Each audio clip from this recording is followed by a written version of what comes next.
that's probably the biggest misconception I see is that people somehow think like Ethereum has some special magic touch that Solana somehow lacks. And that's just not true. They're both very mature, robust systems. Solana has way more usage than Ethereum on a daily basis. And look, it should be a fair fight.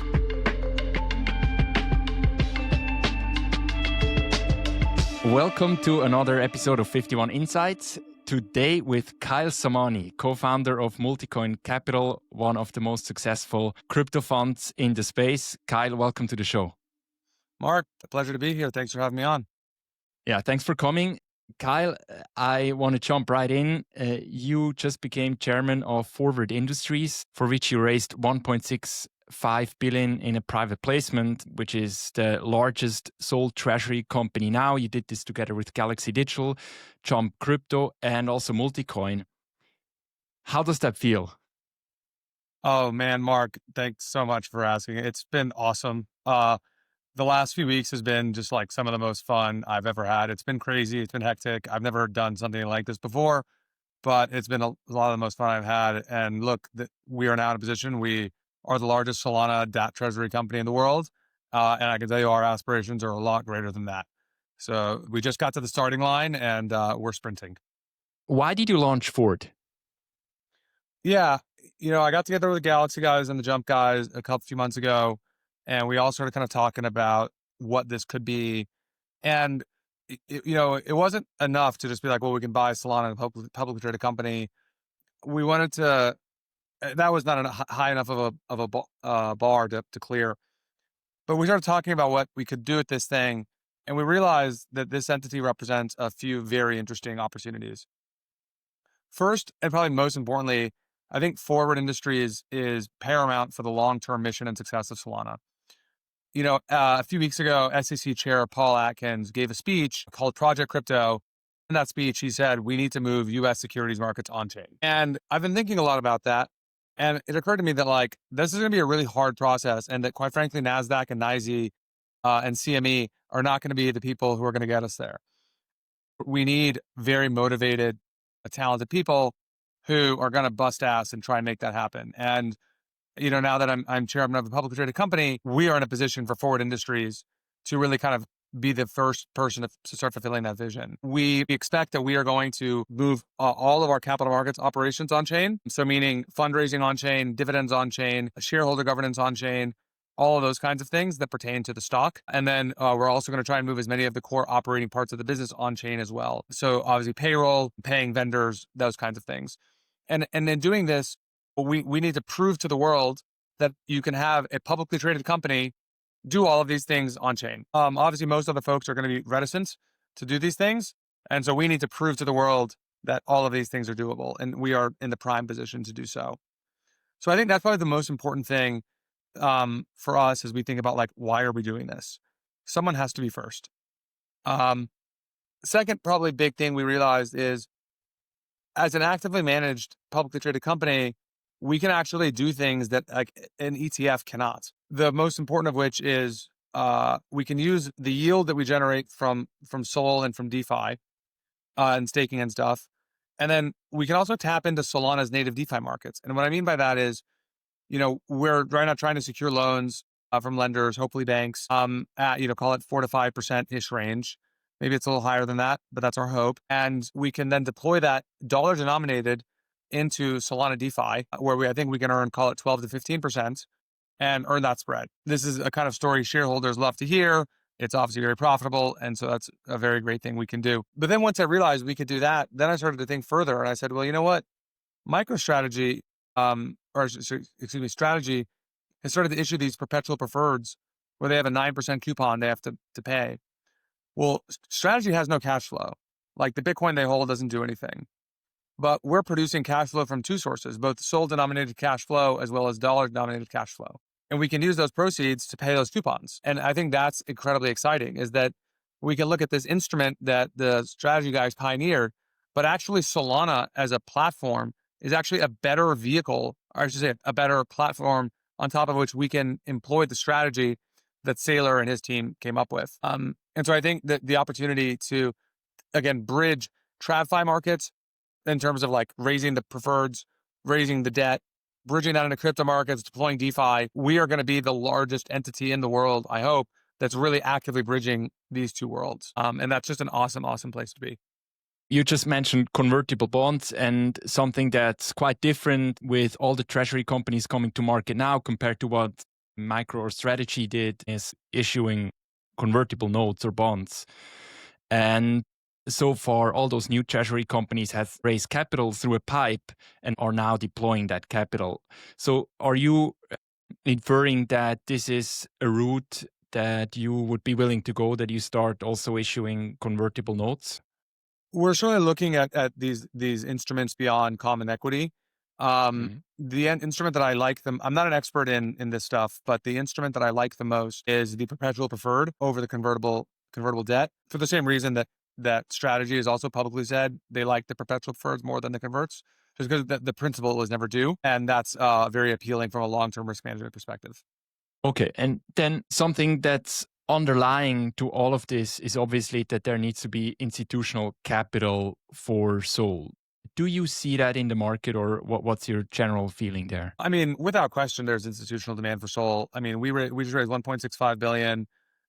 Call it 400-ish of that was from the sponsors and like the employees of the sponsors, myself included.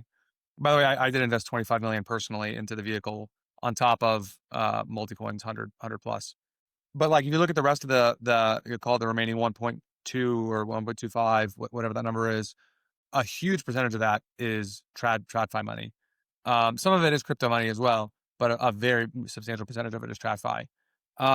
If you look at ownership of Solana today, I know there are sovereigns that own Sol. I know there are endowments and pensions and such that own Sol. They're very quiet about it, but already Sol is owned by kind of large traditional institutions. I think with the advent of kind of tier one digital asset treasuries like ours at Forward Industry, along with the ETFs, which are coming very soon, I think Sol is going to really become a mainstream holding, crypto holding for tons of institutions. One of the key things that needs to be in place for those treasury companies to work is the market to net asset value ratio. Can you explain our listeners a little bit what does this mean and how does this all work? Yeah, so MNAV, I just referred to as multiple of NAV, meaning the company has a balance sheet of, let's just say $100. If the company is trading at say $150, then the MNAV would be 1.5. I believe Strategy is traded as high as roughly 2.5x MNAV, something like that.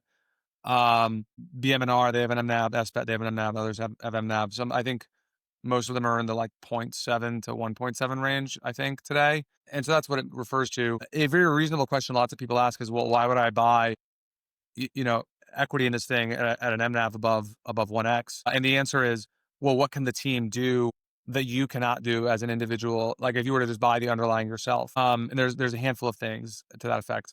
One is I think we have access to advanced DeFi and we can leverage our reputation and our scale to actually negotiate preferential terms with DeFi teams. And we're working on a number of those deals now. I'm optimistic we can announce those fairly soon. The second thing is obviously the credit spread arbitrage that I just described.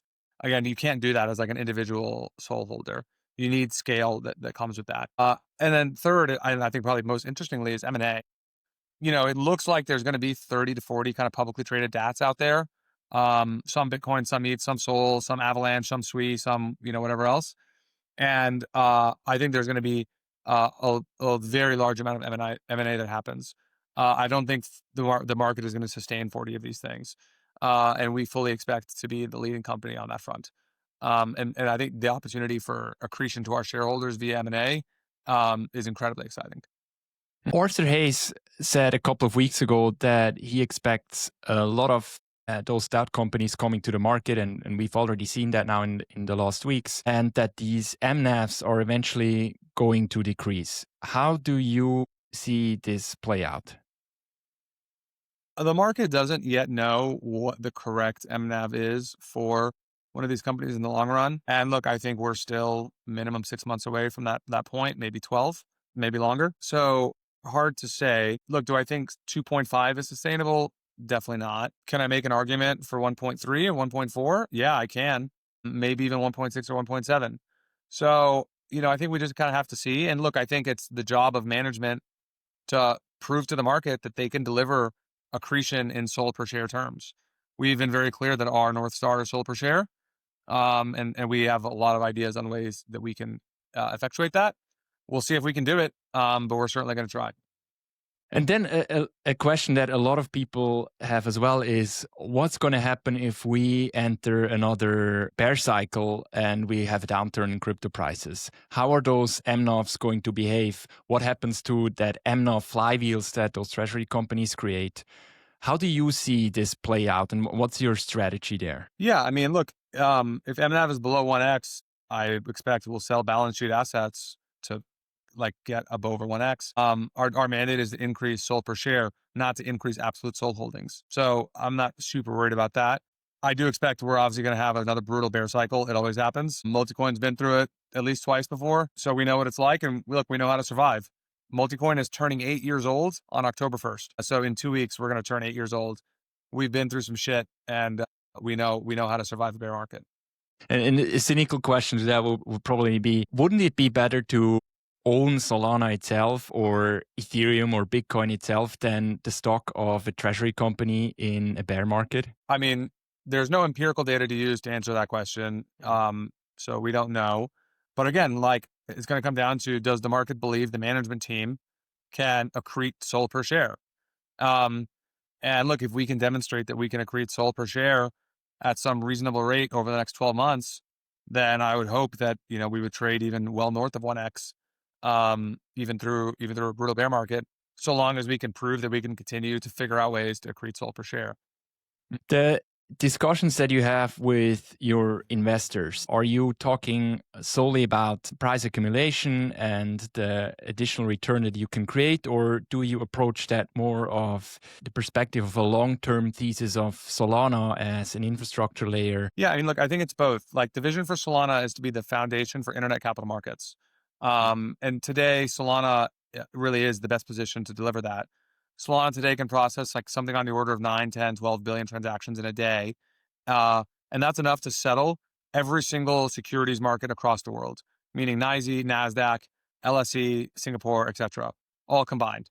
There are not 12 billion completed stock trades per day across all these venues. And so we're very excited about the vision of Solana to get there. We've obviously Multicoin has been instrumental in Solana's success thus far, having led the seed round all the way back in 2018. And now we're in a position via Forward Industries to further accelerate that as it pertains to like institutional adoption, getting publicly traded companies, tokenizing their equity on Solana, and then starting to use Solana for core operations of the business.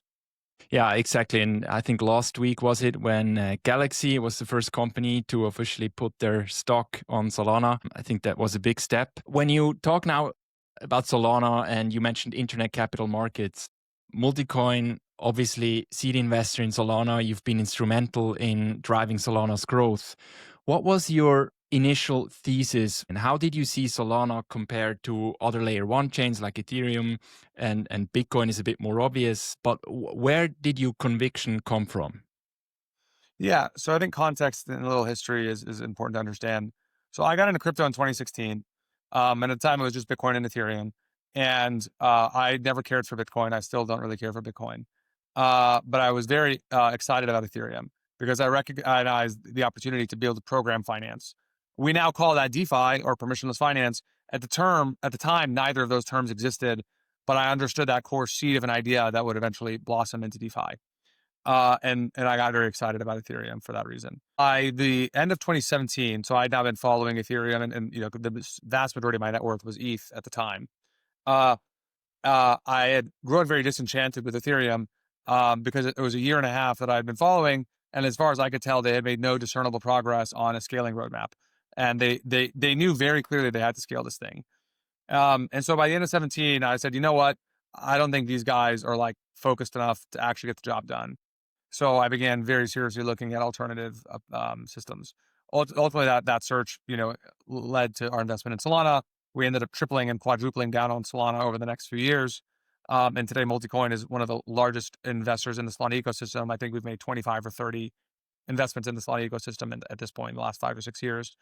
But I gained conviction because Anatoly was singularly focused on building. He had a vision. At the time, we called it decentralized NASDAQ. Today, that really has evolved into the broader vision for internet capital markets. And he had the right background to do it, and he was hyper focused. And we believe that these technology and scaling strategy they were going to employ was going to work, and obviously it turned out to be correct. It did work. So that's kind of what got us to Solana. And yeah, it's been a really, really fun journey since then. And you mentioned internet capital markets. Can you just lay that out a little bit? How does that now compare to a chain like Ethereum? I mean, if you look at for example, stablecoin volume, Ethereum is a massive leader. How does that compare now? So Ethereum does have a lot more stablecoins supplied, but the capital is latent. It just sits there. The rate of turnover of capital on Ethereum is dramatically lower than Solana. Moreover, the use of capital is also much more inefficient, meaning basically all on-chain trading, as an example, all on-chain trading on Ethereum today is effectively via these automated market makers like Uniswap that are extremely capital inefficient. Almost all on-chain trading in USDC and USDT on Solana today is via an order book or these new Prop AMM things, which are super interesting. And those systems are between 10 and 100x more capital efficient. And so it's a little deceiving. You have dollars on Ethereum, they're there, but they're just sitting there doing nothing. On Solana, the rate of turnover of capital is much, much higher. And we actually think this is a sign of the health of the Solana ecosystem and actually a sign of the decline of the Ethereum ecosystem. Money sitting there that's not moving is not good. I mean, if you talk to any economist, they tell you GDP, not, no one talks about gross wealth. They talk about GDP, right? You need economic activity, you need turnover. And today Solana is in a much, much, much healthier state to that effect. You see this if you look at velocity of stablecoins in Solana, daily stablecoin settlements per day. What I think is actually most important is daily trading volume on chain.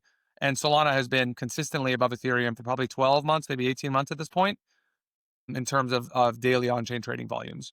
Solana has a very healthy lead over Ethereum as of today. 2025 was also the year where we saw a lot of like corporate layer one chains launch, probably most prominently Stripe's Tempo. Circle started with Arc. A lot of focused layer ones that want to grab market share for specific use cases. How do you see that development, and what's your take on corporate layer ones versus open layer ones, and what does that mean for Solana? Yeah, so I think the first thing to appreciate is corporate layer ones have been tried many times, and they have their success rate thus far is 0%. I'd say the most recent attempt at that is probably Sony. Sony launched an L2, I don't know, 6 months ago, 12 months ago. I think demand is like less than 1 transaction per second. It's probably somewhere in that range. No one's using it. So generally, people should appreciate some history here. Second thing I'll say about Arc and Tempo is neither of them are live.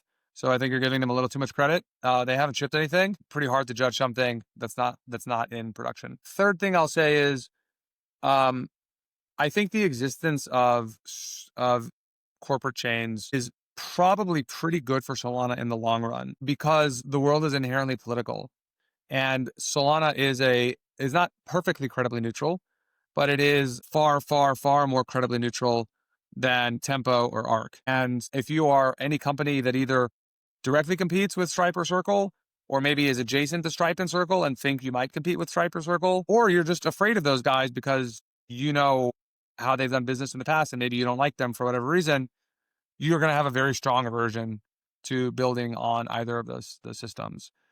The probability that Adyen, Square, WorldPay, Fiserv, any of those guys use Tempo is rounds to zero because all of those companies directly compete with Stripe, right? And like the world is global, and yeah, Stripe has strong market share amongst U.S. internet companies, but Stripe does not have dominant market share across all internet companies, let alone non-internet companies outside the world.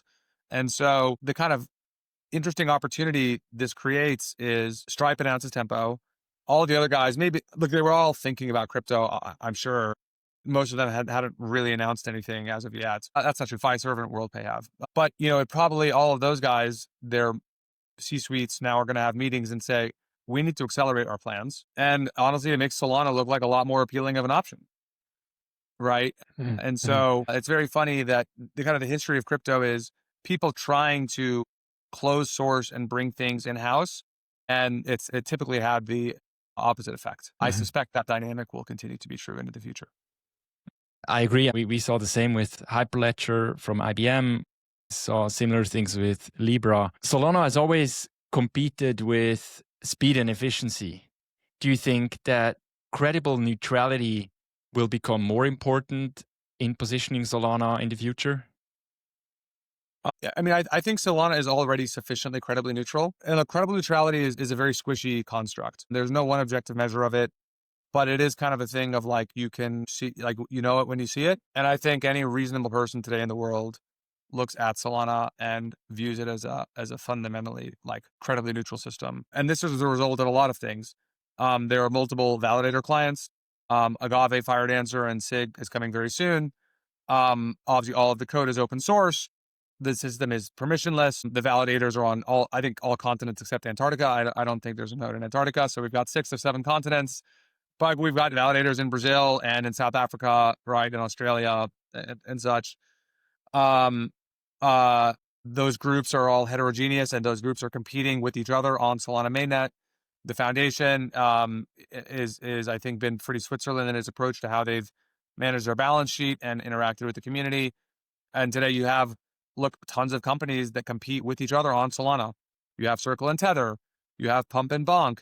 You know, like you right. So I think there's plenty of more examples. And so I think that demonstration of being an open system, there's enough accumulated evidence over the last 5.5 years that basically any reasonable person will look at the system and say, yeah, this is clearly an open, permissionless, credibly neutral system. And that's an incredibly exciting place to be. And it's extremely, extremely hard to get there. It takes years. And it's one of those things that like one wrong move and you can totally screw it up. Yeah, and I think it's even harder if you start as a centralized chain or a corporate chain and you want to become credibly neutral afterwards. Correct. I mean, obviously, closed source on day one, you're sending a very strong signal to the market about your values and what you're trying to be. Doesn't mean you can't have a good business, but that's not going to be the foundation of global payments and banking the unbanked. If you look across the Solana ecosystem today, is there any project that you feel like is a good example of how those internet capital markets will play out on Solana, or something that you think is extremely interesting that people should look at? Yeah, I mean, like I think the simple here is better, and the protocol that comes to mind here is Camino. Camino today is the dominant borrow lend protocol on Solana, and it's widely used. I'm a big customer of it. Multicoin is an investor in it, and it's dead simple to use. It works phenomenally. I think they've been live for 3 years. They've never had a bad liquidation, or like any bad debt in there. They've never had an Oracle attack. They've never had a hack. They have been extremely stable from day one, and today they're the dominant borrow lend. Obviously, borrow lend and the ability to earn yield and to lever up are foundational to financial markets. And Camino is very well positioned to capitalize on that as Solana continues to grow. I'm sure with Multicoin Capital, you also have a perspective on whether Sol is under or overvalued, or Sol price outlook. How do you value Sol as an asset, and where do you see Sol going in the next couple of years? Yeah, I'm not going to provide any price predictions, but what I can tell you is there are methodologies you can use to build a DCF effectively for Solana. My co-founder at Multicoin, Tushar, gave a presentation at the Multicoin Summit in 2022, valuing L1s as a function of their MEV. So it's on YouTube, 15-minute presentation or thereabouts. Today, the Solana network produces cash flows to Sol stakers. Those cash flows are paid out in the form of additional Sol tokens, roughly every 2.5 days. It's roughly every 60 hours or so. And the total rate of tokens being issued is, I think, 7.5 to 8% versus the total supply of coins that exists today in perpetuity. Let's just say Sol is a roughly $100 billion asset. I still think it's a little higher than that, but let's just say it's 100 for simplicity. That means if you're a Sol staker today, you can earn your pro rata portion of, call it $7.5 or $8 billion that's being paid out. So there's real value there. Some of that comes from inflation, and some of that comes from trading fees that people are paying to use the system.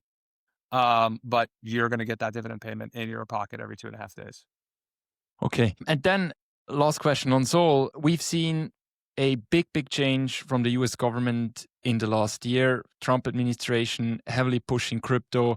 they started building up a US crypto treasury. I think most of that is still Bitcoin. And then they also included Ethereum, Sol, and Ripple. Did that change anything on your thesis on Solana, or what's your general view on that? I'm very fortunate to have met David Sachs, who's now the crypto czar in the White House. I met him, I guess, probably close to 8 years ago. And his venture firm, Craft Ventures, was one of the first investors in Multicoin. So I've known David for a very long time. And obviously, when he got appointed to his new role in the White House, we were incredibly excited. And it's been a pleasure to work with him and his team over the last, call it 9 months or so in his capacity. I don't think anything the White House has done directly has influenced our view on Solana.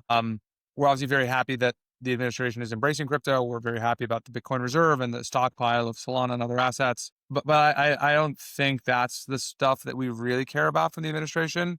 Holding some tokens on the balance sheet is nice, but what really matters is policy. And that policy comes from a number of places. It comes from Congress. Obviously, we just had the Genius Act passed. I was very fortunate to be at the White House with the signing of the Genius Act. The Clarity Act, we believe, is coming very soon. When we have, of course, Project Crypto that SEC Chair Paul Atkins announced a few weeks ago. I think these are the things that really matter for Solana. And it's been incredible to see the administration there and all of the work that David Sachs has done in working with these different groups to make all this happen. A couple of days ago, Tether announced to bring Tether USAT to the US, a US version of Tether. What's your take on that? And how do you ensure that a lot of that volume will also happen on Solana? Yeah, look, I can't speak for the Tether folks or the Solana Foundation, but what I can say is, look, it's very exciting to see Tether enter the US, and they have assembled an all-star team to do it. I've had a chance to know Bo Hines for almost a year now, and he's going to be a phenomenal CEO for Tether US. And I'm sure they have a pretty exciting go-to-market strategy they're working on to knock it out of the park for USAT. And we'll, I'm sure, start to see what that is over the next few months. Arthur Hayes recently said that investors underestimate the scale of liquidity that is flowing into the markets. Even this year and beginning of next year, we will see extended money printing, and that would extend the crypto cycle well into 2026. How do you see this cycle playing out, and what are for you the key catalysts or risks that you're looking at? Yeah, I'm not a cycle timer guy, but I'd say I'm generally more optimistic than pessimistic here, partially for, interest rate reasons, as Arthur Hayes alluded to. But I actually don't think that's the primary reason this time will be different. I think the primary reason this time could be different will be because of legislation. Obviously, we have Genius passed, which is groundbreaking. I think Clarity is going to pass here. We have obviously ETFs now. Bitcoin is here. Ethereum's here. I think Sol is going to be live in the next few weeks. And then, the SEC chair has announced Project Crypto. And when I look at all of these things combined, crypto has always been the ugly redheaded stepchild of finance, basically from inception in 2009 all the way until kind of now. And now it's okay, it's a member of the family. And if you look at still the main members of the family, like NYSE and NASDAQ and these guys, they're oh, they're bad and they're evil. But okay, fine, you're a member of the family now. And look, I think the legitimacy that comes with that is pretty hard to understate. And look, global capital moves slowly. And so, to the extent that this cycle does go into 26 or even 27, it's likely going to be because of the legitimacy of crypto on a global stage and, capital coming into crypto because it is finally allowed and legitimate to do so. Even with the passage of Genius and even with the existence of ETFs, life insurance policies still cannot own crypto. We're still probably a couple of years away from that. Mutual funds don't own any crypto, right? Probably still years away from that. And those are just two very US centric statements. I assume other capital markets around the world will generally lag the US. And so, the opportunity, or I think it'll probably take another decade before you have crypto fully recognized as as legit of an asset class as equities, around the world. That's hard to believe. That's closer than 5 years and quite possibly closer to 10. And so, that's the opportunity that is ahead for us in crypto. And do you think it will take equally long until the internet capital market thesis will play out for Solana, or longer? I mean, look, I think it's one of those things that continues to compound for a very long time. I mean, look, most internet companies, whether they were founded in 1994 or founded in 2012 or founded in 2020, are growing. Amazon's still growing, right? Google's still growing. Microsoft is still growing. So all of these things are compounding over very long horizons. And I expect internet capital markets will compound for decades.